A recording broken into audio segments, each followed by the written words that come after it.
Lors du lancement de la deuxième édition du Forum d'investissement tenu le 28 mai, le Premier ministre Ousmane Sonko déclarait ceci. Nous travaillons à renforcer les partenariats. Au mois où je vous parle, son Excellence le Président de la République est en Guinée-Bissau.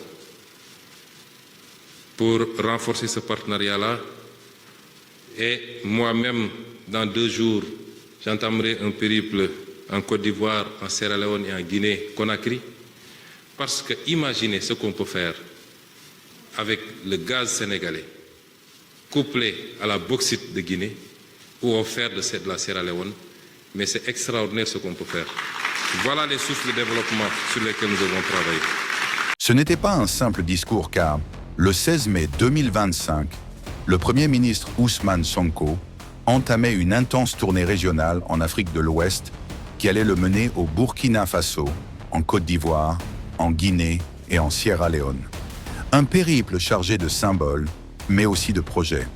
Loin d'avoir été une simple visite de courtoisie, ce voyage visait à jeter les bases d'une nouvelle coopération économique entre pays frères.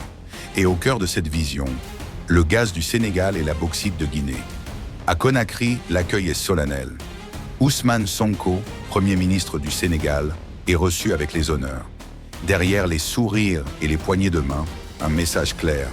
L'Afrique doit se parler, mais surtout, l'Afrique doit construire.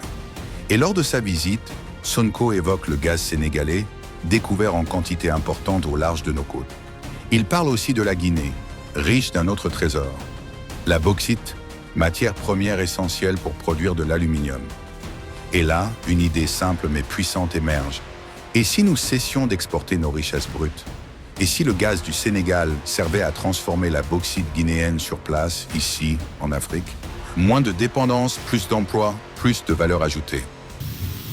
Des ressources, nous en avons. Elles n'ont pas été gérées au mieux de nos populations depuis l'indépendance. On continue d'en découvrir par la grâce de Dieu. Elles ne sont toujours pas gérées au mieux des intérêts de nos États, mais en mutualisant nos efforts. Et l'exemple le plus trivial, c'est la découverte de gaz au Sénégal et les réserves importantes de bauxite en Guinée. Évidemment, la jonction entre ces deux nous permet de créer, d'ajouter de la valeur à chacune de nos ressources et de gagner 100 fois plus que ce qu'on aurait dû gagner si on continue à les extraire et à les exporter bruts. C'est cette vision que Sonko est venu défendre. D'un côté, le Sénégal est entré dans le cercle des pays producteurs de gaz avec la plateforme GTA. De l'autre, la Guinée possède l'une des plus grandes réserves de bauxite au monde. Sur le papier, ce sont 2 réalités distinctes. Mais ensemble, elles dessinent une opportunité unique. Mais au fait, qu'est-ce que la bauxite? La bauxite, c'est la roche rouge que l'on extrait du sol pour fabriquer de l'aluminium. Et l'aluminium, on le retrouve partout. C'est la colonne vertébrale de notre monde moderne. Dans les avions, les voitures, les téléphones, les câbles électriques, les emballages, les fenêtres, les panneaux solaires. C'est un matériau stratégique pour le monde entier. Bref, pas d'industrie moderne sans aluminium et pas d'aluminium sans bauxite.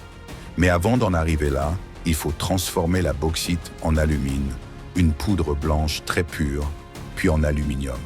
Et ce processus demande une énorme quantité d'énergie. C'est là que le gaz du Sénégal entre en jeu. Et la Guinée dans tout ça, elle est tout simplement l'un des plus grands producteurs mondiaux.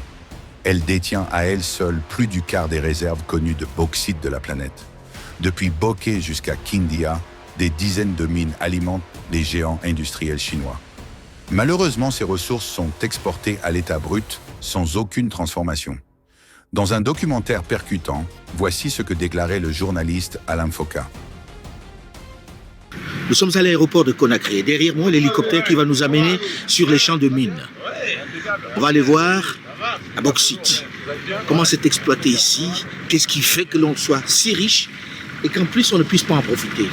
Qui vole cette bauxite? La Guinée possède les plus importantes réserves mondiales de bauxite et la qualité de ses gisements est l'une des meilleures en raison de la concentration du minerai. Elle est le 2e producteur de bauxite au monde derrière l'Australie, mais elle est la première réserve de bauxite au monde, avec les 2 tiers des réserves de la planète. Autant dire que c'est Bauxite Land. Mais à quoi sert la bauxite en réalité? Elle revêt une importance capitale pour la planète, pour l'industrie mondiale, puisqu'elle sert à fabriquer l'aluminium qui rentre dans quasiment tous nos objets et ustensiles du quotidien. Les casseroles, les couverts, les poêles, les emballages de médicaments, les pots de certains yaourts, les barquettes alimentaires, les canettes et même dans la construction des véhicules. Et la liste n'est pas exhaustive. C'est dire si la demande pour toutes ces industries est importante et en forte augmentation. C'est en cela que la Guinée revêt une importance capitale, un attrait certain pour la planète entière, puisqu'elle possède les plus importantes réserves mondiales de bauxite. Après seulement 40 minutes de vol d'hélicoptère, nous assistons donc à cette réalité criarde, à ce scandale. Des pipelines qui drainent les minerais bruts creusés directement sur les bateaux. Pas de centre de triage, pas de zone de contrôle. Les minerais creusés sont directement versés sur les bateaux à quai. Pas de tri. Une fois les bateaux remplis, ils peuvent partir en toute tranquillité. Et c'est une fois arrivé en Chine que la firme déclare ce qu'elle a extrait, les quantités et la qualité. Actuellement, les autorités de la transition sont engagées dans une dynamique d'industrialisation de la Guinée, avec notamment la construction d'une raffinerie d'alumine par l'entreprise chinoise SPIC. Ce que propose Ousmane Sonko dépasse les frontières et les discours. Imaginez une industrie lourde guinéenne, alimentée par le gaz sénégalais, des infrastructures partagées, des échanges commerciaux renforcés et surtout une valeur ajoutée créée ici, sur notre continent. Mais pour que cette vision devienne réalité, il faut dépasser les vieux schémas.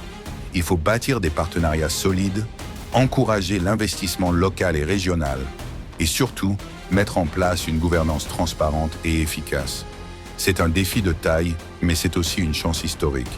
Celle de transformer des matières premières en emplois, des ressources naturelles en richesses durables, pour le bénéfice de nos populations. Le message est clair, l'Afrique a les clés de son avenir. Il est temps de les tourner dans la bonne serrure. Si cette vidéo vous a plu, pensez à liker, à vous abonner et à la partager autour de vous. À très bientôt sur Explorons le monde.